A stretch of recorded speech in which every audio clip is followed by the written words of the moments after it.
Hello viewers, it is great to have you. How many of you realize that Nigerians are damn helpless? We are stuck between the devil and the deep blue sea. On August the 4th, President Bola Tinubu made a speech where he told Nigerians that the federal government had released more than 570 billion palliatives to help cushion the effects of hunger. But now, the governments of Osun, Oyo, Abia, and Nasarawa states have come out to debunk the president's claim. In particular, Nasarawa State Governor Abdullahi Sulu said that the funds were actually COVID-19 loans issued by the World Bank.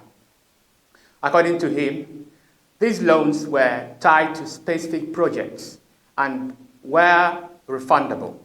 Here is the video. Billion was the first amount that was disbursed under a program called Nigerian Community Action for Resilience and Economic Stimulus. That is called NG Cares. That money came from the World Bank, and that was the second disbursement, which came in November last year.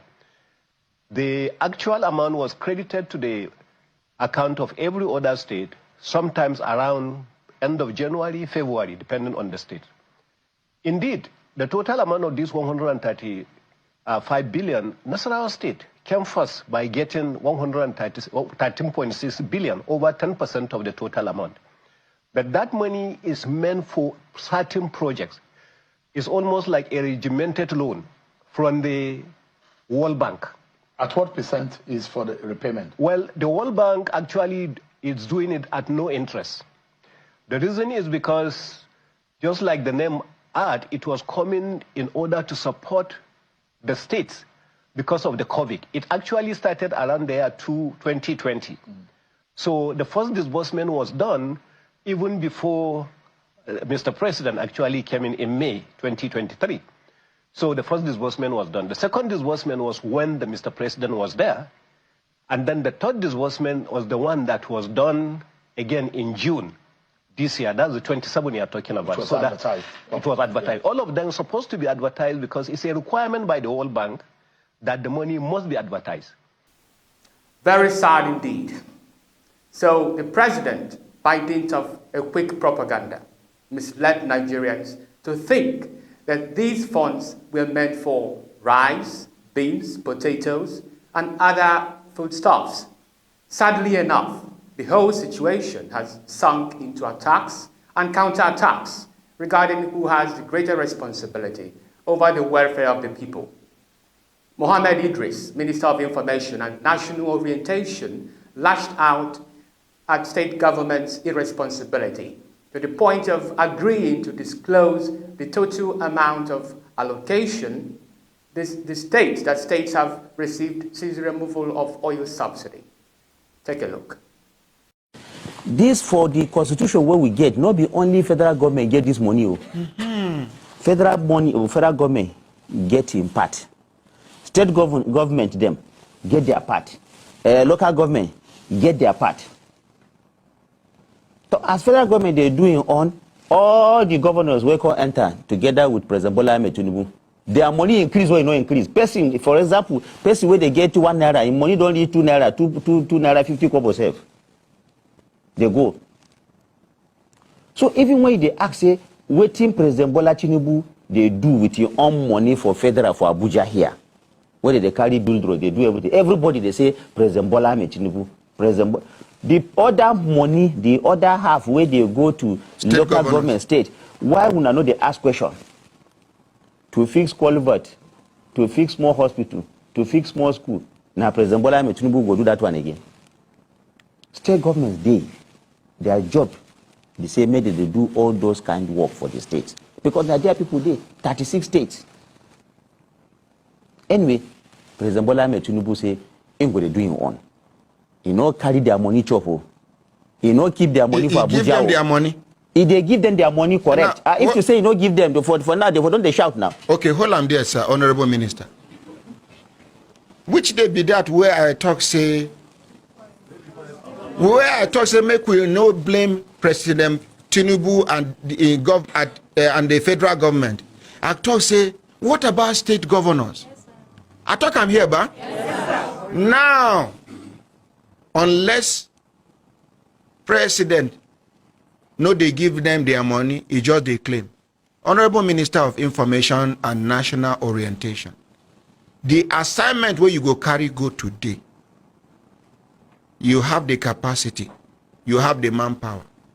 We need the list of money where they give every state governor from the day where they remove this first subsidy. Make we announce them here. That money day, that list. You go give us. I not carry on for head. No, you go give us today so that tomorrow. Okay, I will send that to you. Tomorrow you go announce them. Hey! All the states. All the states. All the states.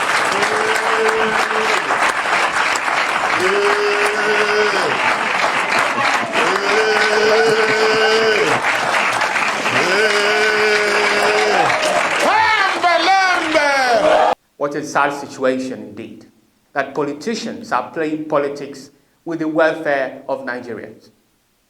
When two elephants fight, only the grasses suffer. We remember that Tinubu's whole Sunday speech did not appeal to Nigerians at all. What this connotes is that this misinformation has further inflamed Nigerians. It has worsened the distrust and negative perception that the masses have of the Tinubu's government. Why can't Nigerians have a president who prioritizes communication? You have said so many times that communication is quite different from information. It is said that the media is the eyes and the mouthpiece of the people. Why can't the president hold press conferences on a regular basis to field questions or be grilled on issues directly affecting the well-being of Nigerians? We have seen in other democracies, such as the United States. For example, let's have a look at this video. Mr. President, your political future has hung over the NATO summit a little bit this week. Speaker Pelosi made a point of suggesting that your decision on whether to stay in the race was still open. George Clooney and a handful of lawmakers have called on you to step aside. Reuters is reporting tonight that UAW leadership is concerned about your ability to win. UAW just endorsed me, but go ahead. Thank you. My question for you is, how are you incorporating these developments into your decision to stay? And separately, what concerns do you have about Vice President Harris's ability to beat Donald Trump if she were at the top of the ticket? Look, I wouldn't have picked Vice President Trump to be vice president until I think she was not qualified to be president. So let's start there.